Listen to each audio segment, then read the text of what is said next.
अस्सलाम वालेकुम everyone, welcome to my channel.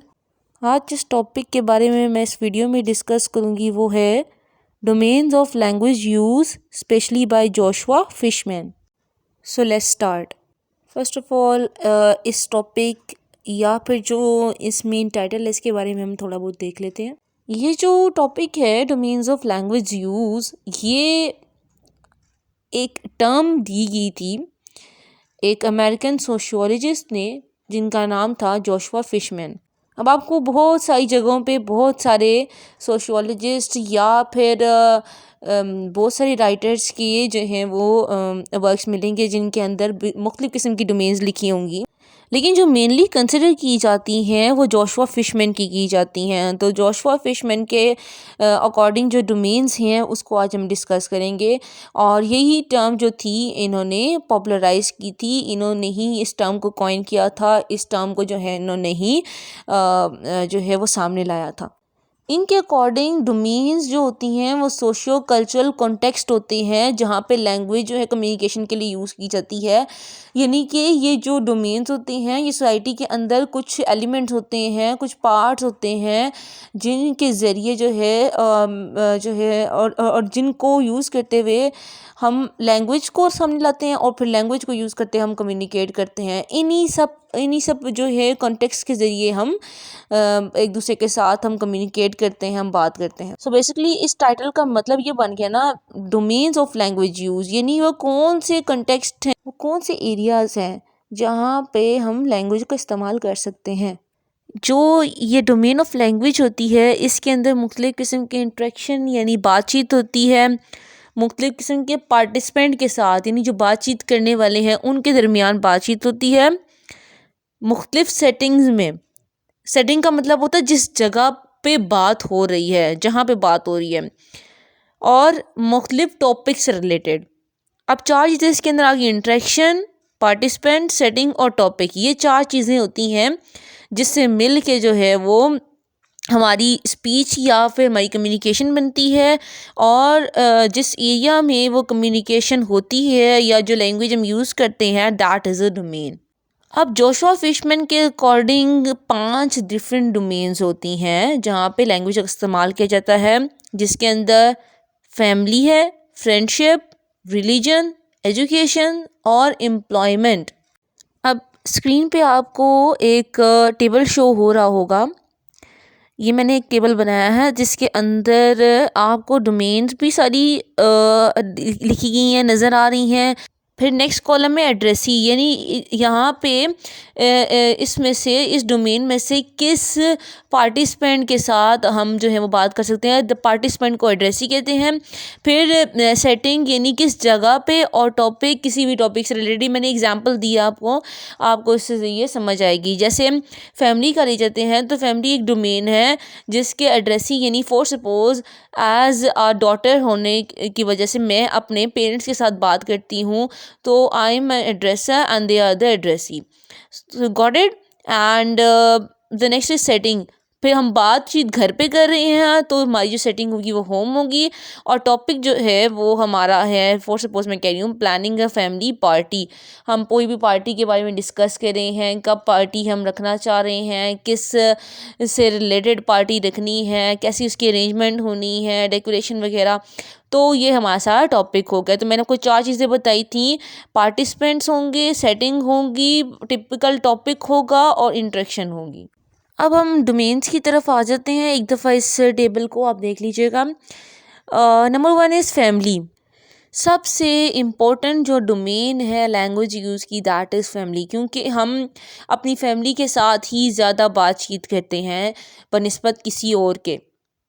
यानी कि बाकी कौन सी होगी, फ्रेंड्स के साथ भी इतनी बात नहीं होती। रिलीजन, एजुकेशन, एम्प्लॉयमेंट को छोड़ के हम फैमिली के साथ सबसे ज़्यादा बात डिस्कस की जाती है। So that is why the domain of family is the important in language learning and in communication. अब इसके अंदर जो फैमिली के अंदर हम बात होती है, ये इसके अंदर पेरेंट्स हो सकते हैं, हम सब बात कर सकते हैं, चिल्ड्रन, हमारे सिबलिंग्स यानी बहन भाई, और एक्सटेंडेड फैमिली यानी कि हमारे ख़ानदान में जितने बंदे हैं उनसे भी। तो ये जो जो भी है इनके साथ हमारी बातचीत चलती है, हम लैंग्वेज को यूज़ कर रहे हैं, तो ये फैमिली डोमेन हो गई। अब जो फैमिली डोमेन के अंदर हमारी लैंग्वेज इस्तेमाल की जाती है वो इनफॉर्मल होती है। इनफॉर्मल का मतलब होता है कि हम गैर रस्मी बात करते हैं उनके साथ। फॉर्मल होना क्या होता है कि हम लफ्ज़ों का चुनाव करके बात करते हैं, कि हम जैसे कहते हैं ना, पहले तोल फिर बोल, ये नहीं कि हम सोचते हैं कि आया हमने बात करनी, ये नहीं। लेकिन जो फैमिली डोमेन है इसके अंदर हम फैमिली मेम्बर्स के साथ बात कर रहे होते हैं तो हम सोचते नहीं हैं, हमारे दिल में जो आता है हम बोल देते हैं। मीन्स कि हम यहाँ पे अपने दिल की हर बात कह सकते हैं उनके साथ। जबकि जब जो फॉर्मल होते हैं ना, वहाँ पे जो फॉर्मल लैंग्वेज यूज़ की जाती है उसमें आप अपने सोच के पहले फिर आपने बोलना पड़ता है। और दूसरा कि आप अपनी नेटिव लैंग्वेज वहाँ यूज़ कर सकते हैं, जबकि फॉर्मल में आप नेटिव लैंग्वेज यूज़ नहीं कर सकते। हाँ, इस सूरत में हो सकता है कि अगर फॉर सपोज़ आपकी नेटिव लैंग्वेज है ही उर्दू और आपने फॉर्मली कहीं बात करनी है वो भी उर्दू में ही करनी है, तो फिर आप यूज़ कर सकते हैं। लेकिन अगर आपकी नेटिव लैंग्वेज अगर आपकी है पंजाबी है या सराइकी है, तो फिर आपने वहाँ पे फॉर्मल लैंग्वेज एज वो यूज़ नहीं हो सकती नेटिव लैंग्वेज। आपने फिर उधर उर्दू या इंग्लिश ही यूज़ करनी है। इस डोमेन के ज़रिए जो फैमिली मेम्बर्स होते हैं वो अपने इमोशंस को, फीलिंग्स को, अपने जो उनकी ज़ाती राय है या वो क्या सोचते हैं वो बता सकते हैं अपनी फैमिली को। जैसे कि मैंने पहले ही बताया कि इस फैमिली डोमेन में जो फैमिली मेम्बर्स होते हैं वो अपनी नेटिव लैंग्वेज को, जो उनकी कबायली, जो वहाँ की जहाँ पे वो रहते हैं वहाँ की बोली जाने वाली लैंग्वेज उसको यूज़ करते हैं, या फिर जो अपनी मदर टंग होती है उसे यूज़ करते हैं, जो अब उन्होंने अपने पेरेंट्स से इनहेरिट की है, वो लैंग्वेज जो है वो यूज़ करते हैं अपने घर में। जो फैमिली लैंग्वेज होती है, जो फैमिली में लैंग्वेज जो हम इस्तेमाल करते हैं, लैंग्वेज जो यूज़ होता है, वो बहुत ज़्यादा उसका इम्पोर्टेंट रोल होता है लैंग्वेज लर्निंग में या लैंग्वेज सोशलाइजेशन में, जिसके ज़रिए जो जो वहाँ के फैमिली मेम्बर्स हैं, स्पेशली जो चिल्ड्रन हैं, वो लैंग्वेज लर्निंग करते हैं और लैंग्वेज के नॉर्म्स, वैल्यूज़ और प्रैक्टिसेस को लर्न करते हैं अपने फैमिली मेम्बर से, कि लैंग्वेज का बोलने का तरीका कैसा है और उसकी वैल्यूज़ क्या है, उसकी इम्पोर्टेंस क्या है, ये सारा कुछ अपनी फैमिली मेम्बर से सीखते हैं वो। The second domain is friendship. जैसे फैमिली डोमेन एक इम्पॉर्टेंट डोमेन है लैंग्वेज लर्निंग में, इसी तरह फ्रेंडशिप डोमेन भी एक इम्पॉर्टेंट डोमेन है लैंग्वेज लर्निंग में।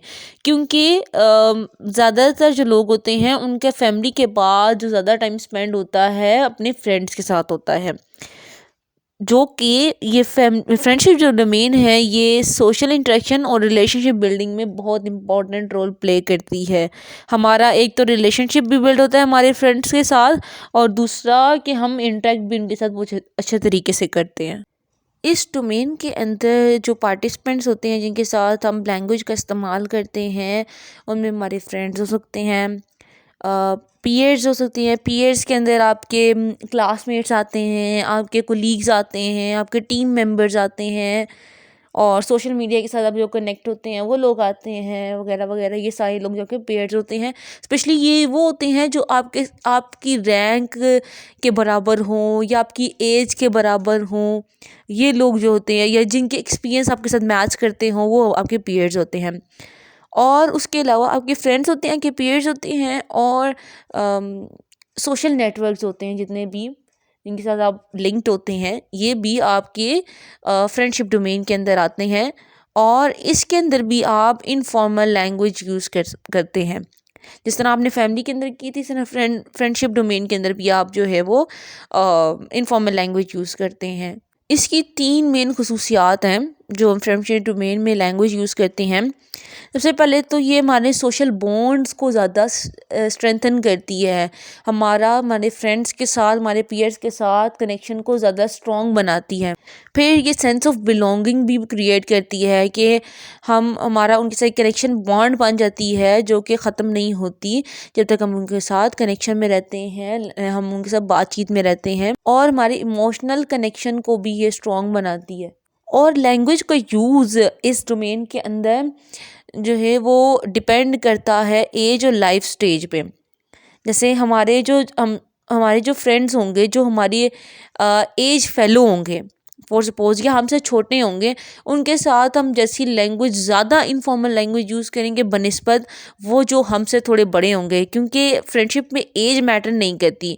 तो जो हमसे बड़े होंगे उनके साथ हम थोड़ी इनफॉर्मल लैंग्वेज यूज़ करेंगे, लेकिन जो हमसे छोटे होंगे या हमारी जो एज फैल होंगे उनके साथ हम ज़्यादा इनफॉर्मल लैंग्वेज यूज़ करेंगे। Then next domain is religion. पिछली दो डोमेन्स की तरह ये भी डोमेन बहुत ज़्यादा इम्पोर्टेंट है इन लैंग्वेज लर्निंग और इन कम्युनिकेशन। इस डोमेन में इंक्लूडेड है कि हम लैंग्वेज का इस्तेमाल करते हैं रिलीजियस इंस्टीट्यूशंस में, कम्युनिटीज़ में और उन कामों में जिसके अंदर हम फॉर्मल, रिचुअलिस्टिक या सेक्रेड कम्युनिकेशन करते हैं, मजहबी बात करते हैं। फॉर्मल मैंने इनफॉर्मल का आपको मैंने बताया कि और इनफॉर्मल का ऑपोजिट जो होता है वो फॉर्मल होता है, जिसके अंदर हम सोच समझ के बात करना वो हम यूज़ करते हैं उस कम्युनिकेशन के अंदर, तो उसे फॉर्मल लैंग्वेज कहते हैं, फॉर्मल कम्युनिकेशन कहते हैं। तो ये आपके रिलीजन डोमेन के अंदर आ जाती है।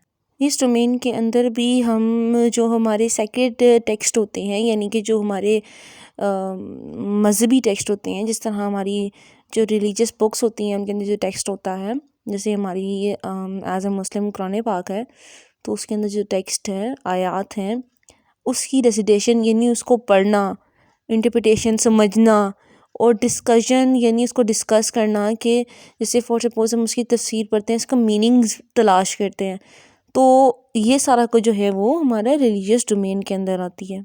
इसके ज़रिए लोगों में एक बॉन्डिंग भी क्रिएट होती है, जिनके एक जैसे बिलीव्स हों, एक जैसी वैल्यूज़ हों, एक जैसे प्रैक्टिसेस हों, यानी एक जैसे ही वो सब कुछ करते हों, उनका जो सब चीज़ें हैं वो शेयर्ड हों। The next domain is education. ये भी बहुत ज़्यादा इम्पोर्टेंट डोमेन है इन लैंग्वेज लर्निंग। ये डोमेन कवर करती है लैंग्वेज का यूज़ एजुकेशनल इंस्टीट्यूशन के अंदर, जिसके अंदर स्कूल्स आते हैं, यूनिवर्सिटीज़ और एकेडमीज़ वगैरह आ जाती हैं, या वहाँ जहाँ पे स्टूडेंट्स कुछ लर्न करते हैं। यहाँ पे भी जो लैंग्वेज यूज़ की जाती है वो फॉर्मल होती है।